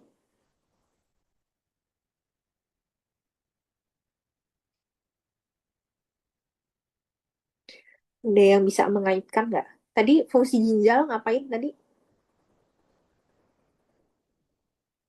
Mematangkan sel eritropoietin, Kak. Iya, betul. Kalau pasien gagal ginjal, kemungkinan ada gangguan nggak di produksi EPO-nya? Iya, Kak, karena kan fungsi ginjalnya mengalami penurunan, otomatis proses si ginjal untuk membantu pematangan sel eritropoietinnya juga bisa menurun, Kak. Iya, betul. Ya, jadi itu hubungannya ya. Kenapa sih pasien CKD itu seringkali mengalami anemia? Karena tadi ya, fungsi ginjal itu dia mengeluarkan hormon EPO. Jadi kalau hormonnya itu nggak ada, otomatis juga nggak ada nih sel darah merah yang matang gitu ya. Padahal RBC itu dia perlu maturasi ya, teman-teman. Jadi sel RBC itu ketika dia baru terbentuk itu namanya yang immature ya. Jadi yang masih muda, yang belum matang. Ketika dia mau jadi mature, nah itu perlu yang namanya EPO gitu ya. Ketika dia sudah mature, baru dia bisa menjalankan tugasnya atau diferensiasi sel gitu lah istilahnya ya. Kalau dulu kita belajar biologi, tadi sel itu harus bisa terdiferensiasi dulu baru bisa bertugas gitu ya. Bisa menjalankan tugasnya dengan baik gitu ya. Tugasnya mengangkut oksigen. Kalau belum terdiferensiasi ya percuma gitu. Dia hanya banyak tapi nggak bisa ngapa-ngapain gitu ya. Ibaratnya masih belum matang gitu selnya. Tuh. Nah, di sini ada kalau untuk treatmentnya gitu ya, anemia pada CKD adalah treatment utamanya adalah dengan kita memberikan EPO atau yang disebut dengan ESA. ESA itu namanya stimulating agent, erythropoietin stimulating agent. Tuh, ESA terapi gitu ya. Salah satunya adalah dengan erythropoietin. Ada banyak sih pilihannya, cuman di Indonesia kayaknya baru ada yang erythropoietin yang banyaknya kayak gitu ya. Tapi juga ada darbepoietin tuh ada juga kayak gitu. Nah, di sini tapi ada syaratnya ya, tentu nggak semua pasien CKD itu mendapatkan terapi EPO. Kenapa? Karena sebenarnya kan EPO itu fungsinya adalah untuk mematangkan ya, mematangkan RBC yang udah ada menjadi matang. Nah, problemnya adalah pada pasien-pasien yang defisiensi besi, di mana eh, supply si sel RBC mudanya ini rendah gitu ya, rendah karena dia defisiensi besi. Nah, ini nggak boleh kita kasih EPO karena percuma kalau kita suruh dimatengin apa yang mau dimatangkan gitu, padahal selnya aja sendiri belum ada gitu. Jadi syarat pemberian EPO itu adalah pasiennya sedang tidak defisiensi besi. Jadi supply atau produksi sel darahnya itu udah cukup gitu ya. Tinggal kita matengin aja dengan EPO. Tapi kalau misalkan pasiennya itu masih defisiensi besi gitu ya, jadi proses pembentukan sel darahnya itu juga masih terkendala, nah itu belum boleh masuk EPO gitu ya, belum memenuhi syarat karena apa yang mau dimantangkan gitu. Gitu ya. Jadi di sini ada syaratnya, yaitu pasiennya tidak sedang defisiensi besi. Ditandai dengan apa? Ditandai dengan ini. Jadi kalau TSAT-nya kurang dari 30 dan ferritinnya kurang dari 500, itu kita bisa berikan dia suplementasi besi terlebih dahulu. Jadi meningkatkan HB without initiating a ESA gitu ya. Jadi diberikan peningkatan HB tanpa pemberian ESA, yaitu dengan suplementasi besi. Kemudian akan diterus gitu ya, pakai suplementasi besi sampai pasiennya tidak defisiensi lagi. Ketika pasiennya sudah tidak defisiensi, baru diberikan ESA, gitu ya, diberikan EPO, hormon dari luar, begitu. Terus apa targetnya? Jadi targetnya itu adalah peningkatan HB 1 gram per DL dalam waktu 4 minggu gitu. Jadi nggak cepet ya teman-teman, terapi anemia itu agak lama gitu ya, karena kan butuh proses kan pembentukan RBC. Itu kan darah kita juga nggak selalu dirombak terus kan gitu, ada prosesnya. Jadi terapi itu dianggap berhasil ketika ada peningkatan sebesar 1 gram per DL HB gitu ya dalam waktu 4 minggu. Nah, itu baru diberikan. Kalau misalkan ternyata masih kurang gitu ya, masih kurang, jadi meningkat sih HB-nya, cuman nggak sampai 1 gram per DL dalam 4 minggu. Nah, itu nanti akan dinaikkan dosisnya sebanyak 25% gitu. Jadi misalkan yang EPO sekarang 1000 gitu ya, 1000 IU. Nanti berarti dinaikin 25% dari 1000 itu. Itu dinaikin dosisnya tergantung dari respon HB pasien. Tuh. Itu ya teman-teman untuk terapinya. Kemudian selanjutnya kalau target ya mungkin ya sini. Target gitu ya, target anemia pada CKD itu berbeda dengan pada pasien yang normal ya teman-teman. Targetnya itu hanya maksimal gitu ya. Yang maksimal itu biasanya 11 gram per DL. Itu boleh di sini. Atau 11,5 lah paling maksimal. Kenapa? Karena kalau misalkan lebih dari 11 gitu ya, atau 11,5 HB-nya, itu dia bisa meningkatkan resiko kardiovaskular. Kardiovaskular disease. Gitu. Karena berbeda ya. Jadi kalau misalkan dia lebih banyak, itu malah menyebabkan resiko pembentukan plak gitu ya, atau penggumpalan darah. Makanya nggak boleh tinggi-tinggi, nggak boleh sampai 12 ya kalau pada pasien anemia dengan CKD. Jadi berbeda dengan pasien yang normal. Terus itu anemia pada CKD. Nah, kemudian ada juga anemia pada kondisi-kondisi khusus. Mungkin sudah pernah dengar gitu ya, ada namanya anemia hemolitik sama ada anemia aplastik. Biasanya di side effect ya, side effect obat kan pernah sering kita dengar ya.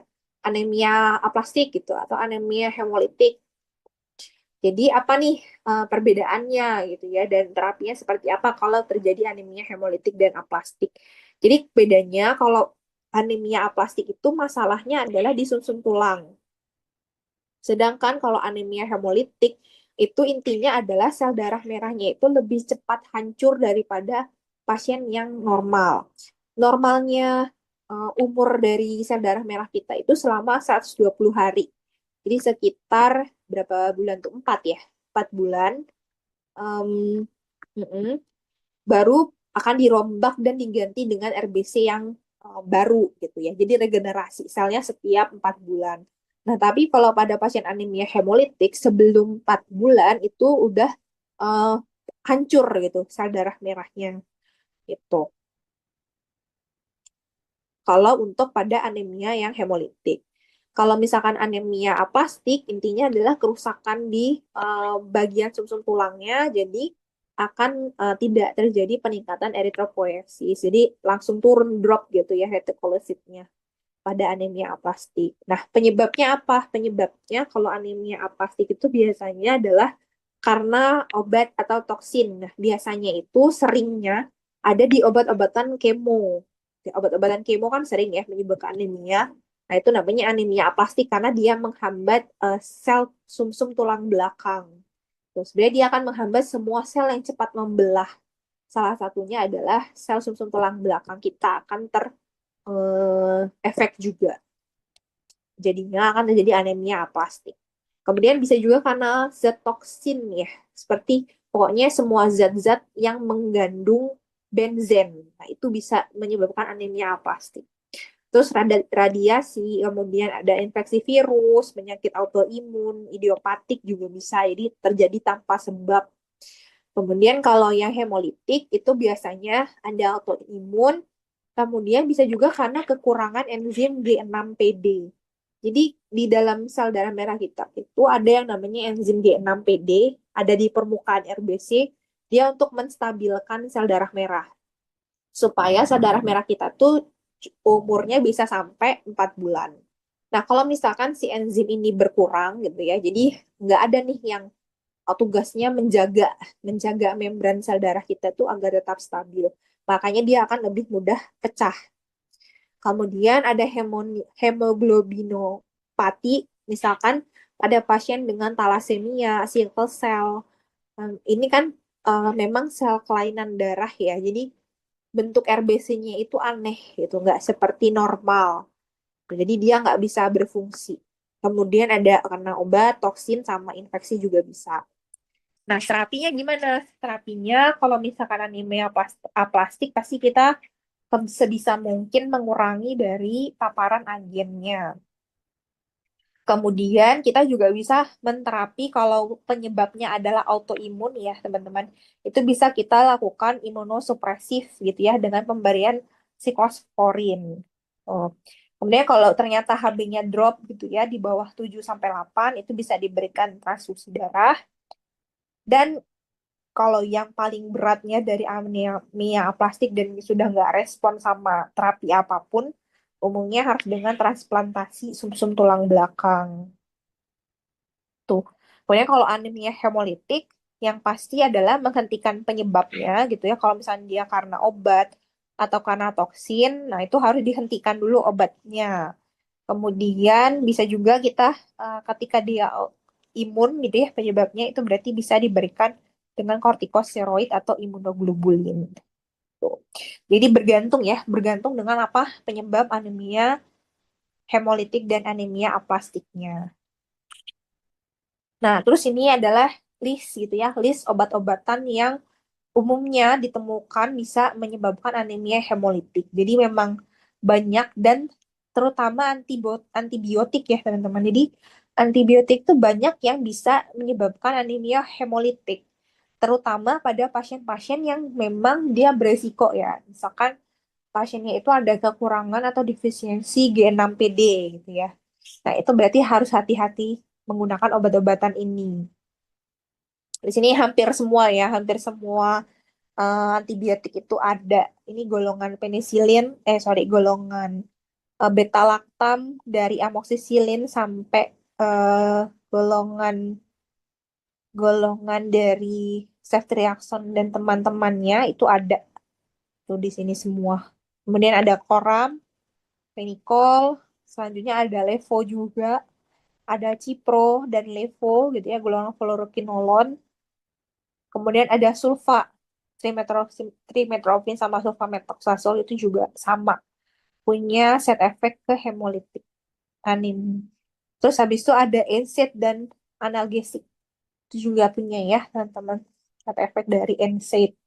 Anti kanker ya pasti ya karena dia kan mendepres juga menghambat ini ya, proses sel darah merah terbentuk dan lain-lain.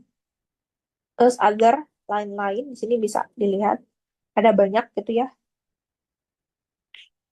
obat-obatnya yang bisa menyebabkan autoimun hemolytic anemia. Tuh, ada yang mau ditanyakan dulu teman-teman untuk terapi anemia?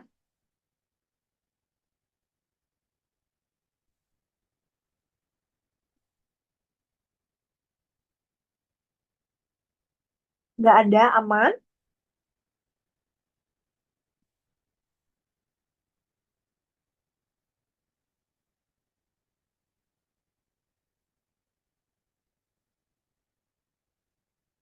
Kalau aman, kita coba ke soalnya. Nah, di soalnya ini ada seorang wanita 55 tahun datang ke klinik keluhan lelah, terus ya dan lain-lain. Dan di sini ada HB-nya itu 9 ya, teman-teman. MCV-nya 110, ferritin 180. Diagnosa pasiennya itu adalah anemia dengan pernisiosa. Apa nih terapi yang sesuai untuk pasien ini?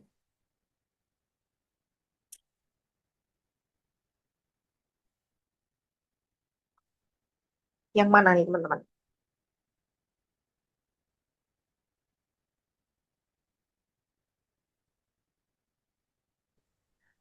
Vitamin B12, Kak. Iya, vitamin B12 ya. Oke. Kenapa nggak asam folat?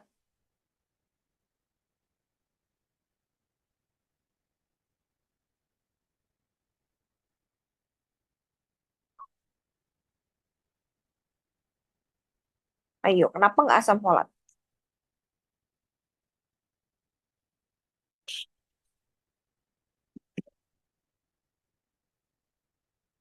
Jawabannya adalah karena pasiennya diagnosanya anemia pernisiosa ya. Anemia pernisiosa itu kata lainnya dari anemia karena defisiensi vitamin B12. Gitu. Kalau kita lihat soalnya di sini benar ya teman-teman anemianya yang makrositik. Kita lihat ya HB-nya 9, MCV-nya itu 110, jadi lebih ya dari normal. Jadi MCV-nya itu memang menunjukkan dia makrositik. Dan di sini ferritinnya normal ya memang. Jadi memang bukan mikrositik atau karena defisiensi zat besi. Ini memang karena makrositik. Terus ada dua kan opsinya. Bisa karena kekurangan asam folat atau karena kekurangan vitamin B12. Nah, pada pasien ini kebetulan udah ada diagnosanya gitu ya. Diagnosanya adalah anemia pernisiosa atau defisiensi vitamin B12. Jadi treatmentnya adalah ya udah dengan B12 kayak gitu ya. Yang secara IM. Oke, terus next ke soal nomor 7. Soal nomor 7 ada seorang pasien 55 tahun dengan penyakit CKD stadium 4 untuk kontrol rutin. Kemudian pasiennya itu ternyata mudah lelah dan pucat. Terus dari hasil labnya sebagai berikut ya, teman-teman. Ada HB-nya 8,5, ferritin 600, tes AT 40%, dan lain-lain. Ternyata dia memang udah eh, gangguan ginjal ya, teman-teman. Di sini GFR-nya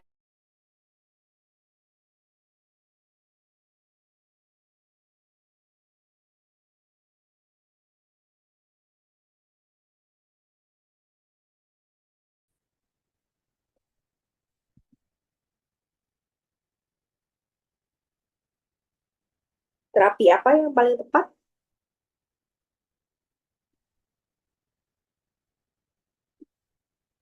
Yang D, D. Kak, yang pakai ESA. Iya, betul ya. Yang pakai ESA. Karena udah memenuhi syarat juga ya TSAT-nya. Dan ferritinnya juga udah lebih dari 500 gitu ya. Jadi ferritinnya udah lebih dari 500, TSAT-nya udah lebih dari 30 gitu. Jadi udah bisa pakai EPO ya. Oke, nomor 8. Ini ada seorang pasien 40 tahun dirawat ke rumah sakit karena pneumonia komunitas. Terus ada riwayat juga, ternyata pasiennya punya riwayat defisiensi G6PD. Kemudian akan memberikan antibiotik nih. Cuman bingung mau pilih yang mana. Karena ada riwayat defisiensi G6PD. Nah, dari screening teman-teman mana nih antibiotik yang paling tepat untuk pasien ini? Yang azitromycin. Ya, Oke, sip. Yang azitromisin ya, teman-teman. Jadi kalau kita lihat di sini banyak banget gitu ya. Ada cipro, ada levo, ada juga ternyata kloram, kemudian termasuk juga eritromisin ya, teman-teman. Eritromisin itu bisa, tapi ternyata azitromisin itu aman gitu ya. Jadi makrolida yang menyebabkan GNMBD itu adalah yang eritro. Tapi kalau yang azitromisin itu masih boleh, masih bisa digunakan dan tidak menyebabkan hemolitik anemia. Jadi jawabannya adalah yang E ya, teman-teman, yang paling tepat. Oke, sip, mantap. Nah, itu untuk pembahasan anemia. Kalau ada yang ditanyakan, silahkan ya teman-teman, atau kecepatan minta diulang juga boleh. Silahkan, ada yang mau ditanyakan nggak?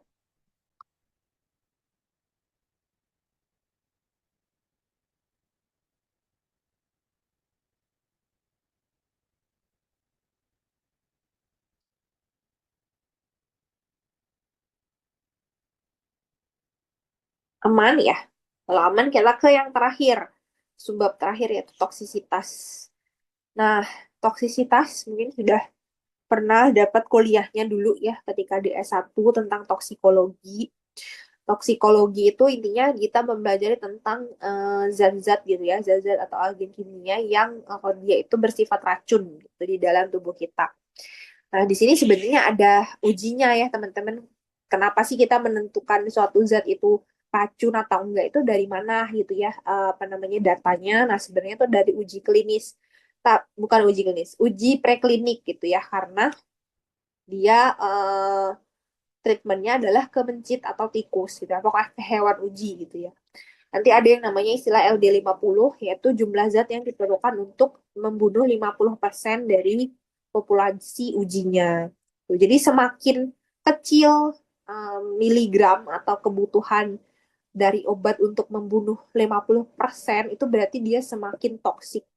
Jadi di sini ada banyak ya klasifikasinya, apa namanya, dosis miligram per berat badannya. Jadi kalau makin kecil nih, nah itu dia super toksik. Ibaratnya adalah kita cuman butuh setetes gitu untuk membunuh seseorang gitu ya misalkan.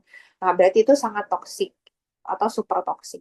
Tapi kalau kita butuh 4 gram gitu ya baru bisa terjadi toksisitas, nah itu berarti adalah yang less toxic gitu ya. Lebih ringan toksisitasnya.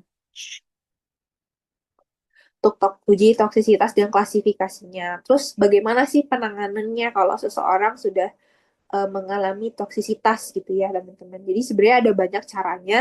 Intinya adalah dengan meningkatkan ekskresi gitu ya. Gimana caranya supaya ekskresinya cepat keluar, dan atau gitu ya adalah menurunkan absorpsi dari racun. Absorpsi dari racun. Gitu. Terapinya bisa dengan antidot gitu ya, atau bisa juga dengan terapi keracunan secara umum atau secara umum. Secara umumnya gimana gitu ya? Secara umumnya adalah kita bisa lakukan 4 metode ini. Yang pertama adalah dengan dilution. Jadi dengan apa namanya, kita kayak dicuci gitu ya istilahnya. Jadi mengurangi iritasi lambung dengan memberikan cairan. Kayak gitu. Nah, tapi sayangnya karena cairannya itu konteksnya adalah mungkin dengan terapinya itu di rumah gitu ya, jadi harus minum banyak air gitu. Nah, itu nggak boleh untuk pasien yang nggak sadar, harus sadar. Kemudian kalau nggak sadar nanti bisa tersedak gitu ya. Selanjutnya ada emesis. Nah, kalau emesis itu adalah kita pacu untuk muntah gitu ya. Jadi kita picu untuk dikeluarin aja toksinnya dengan muntah. Cuman nggak boleh untuk racun-racun yang sifatnya itu korosif, jadi mengiritasi sel pernafasan gitu ya. Kemudian juga dalam keadaan tidak sadar juga pasti nggak boleh ya. Kemudian yang ketiga adalah pasien dengan kardiovaskular dan respirasi. Yang keempat pasien pasca bedah. Yang kelima pasien di bawah 6 bulan, karena kalau bayi itu susah ya untuk memuntahkan sesuatu, atau pasien yang sudah hiperemesis, jadi udah terlalu banyak muntah gitu, masa dipicu muntah lagi. Kemudian ada gastric lavage, itu adalah sama kayak dilution, cuman dia lebih menggunakan alat kayak gitu ya. Jadi indikasinya ketika pasien tidak sadar atau semi sadar itu masih bisa digunakan. Tuh, kemudian ada absorben. Nah, kalau absorben itu mirip ketika kita diare gitu ya. Jadi kita berikan absorben untuk menyerap toksin-toksin gitu ya. Atau kalau di sini konteksnya racun-racun oleh zat-zat kimia gitu. Kemudian akan ditarik sama absorben. Cuman dia ada kekurangan gitu ya. Yaitu hanya berlaku atau bisa digunakan tuh ya sekitar 30 menit sampai 30 menitan gitu ya untuk dia bisa mengkonsumsi racun, menyerap tuh. Itu untuk eh, manajemen toksisitas secara umum ya, teman-teman. Karena nggak semua nggak semua zat toksik itu punya antidot gitu ya. Nah, tapi ini kebetulan ada ya daftarnya zat toksik yang punya antidot. Ini yang paling sering keluar di soal-soal gitu ya. Nanti silakan teman-teman baca gitu ada banyak ya eh, mekanisme zat toksik dengan antidotum. Intinya adalah umumnya pasti akan, jadi kalau untuk menjadi antidot gitu ya, itu ada syaratnya ya teman-teman. Syaratnya itu adalah dia sifatnya harus spesifik. Kemudian sebisa mungkin itu tidak menambahkan dari side effect ya. Side effect dia harus spesifik. Kemudian sebisa mungkin dosis kecil itu udah bisa. Dosis kecil itu lebih disukai daripada yang eh, dosisnya itu perlu besar.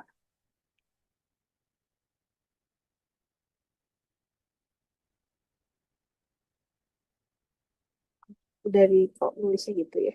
Ada yang mau ditanyakan dulu nggak teman-teman dari sini?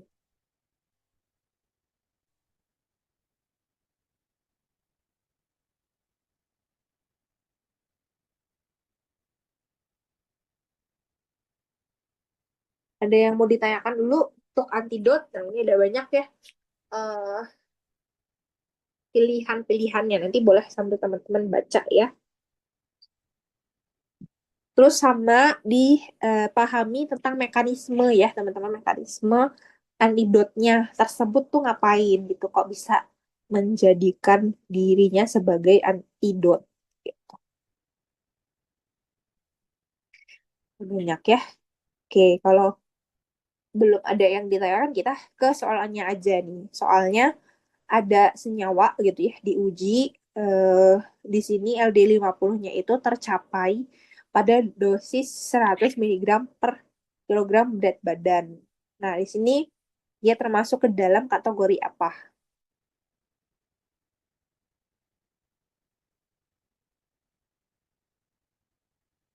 Toxic sedang, Tidak Kak. toksik.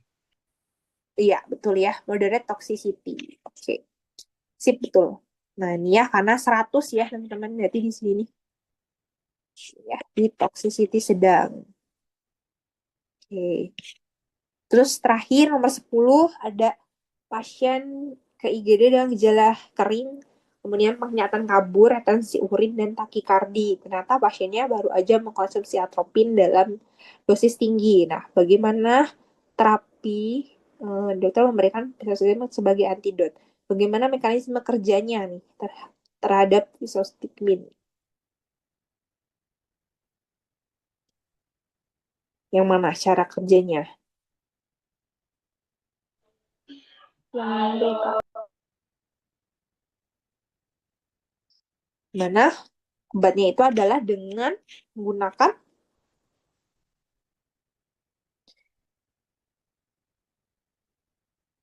menghambat enzim asetilkolin esterase ya teman-teman. Coba kita lihat ya atropin.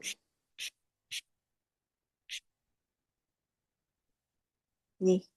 Jadi kalau sifatnya antikolinergik itu obatnya apa? Ya contohnya adalah yang tadi yaitu. Nah, kemudian antidotnya adalah fisostigmin. Cara kerjanya gimana? Cara kerjanya adalah dia dengan menghambat enzim ACH esterase itu. Jadi kan kebalikannya gitu ya. Kalau menghambat enzim esterase asetilkolin, berarti kan asetilkolinnya akan dinaikkan kan. Asetilkolinnya akan lebih naik seperti itu. Karena ACH esterase inhibitor itu adalah enzim ya. enzim yang diperlukan untuk membentuk asetilkolinesterase.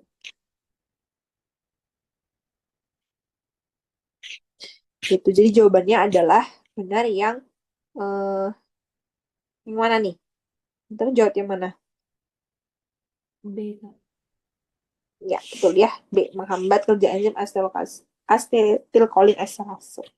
Nah, di sini ada ya, teman-teman, kalau untuk visostigmin itu indikasinya untuk apa sih? Nah, indikasinya adalah reversal toxic antikolinergik. Pokoknya semua side effect yang bisa menyebabkan antikolinergik efek gitu ya. Nah, itu bisa diberikan dengan terapinya visostigmin. Cuman ya agak pricey ya sebenarnya obatnya. Nah, ini cara kerjanya, dia menghambat enzim acetylcholinesterase inhibitor yang dia itu bisa meningkatkan, pada ujungnya meningkatkan asetilkolin. Oke. Sudah selesai teman-teman hari ini. Ada yang mau ditanyakan dulu mungkin? Sudah sampai di pertemuan terakhir. Soal terakhir, nomor 10. Ada yang mau ditanyakan silahkan.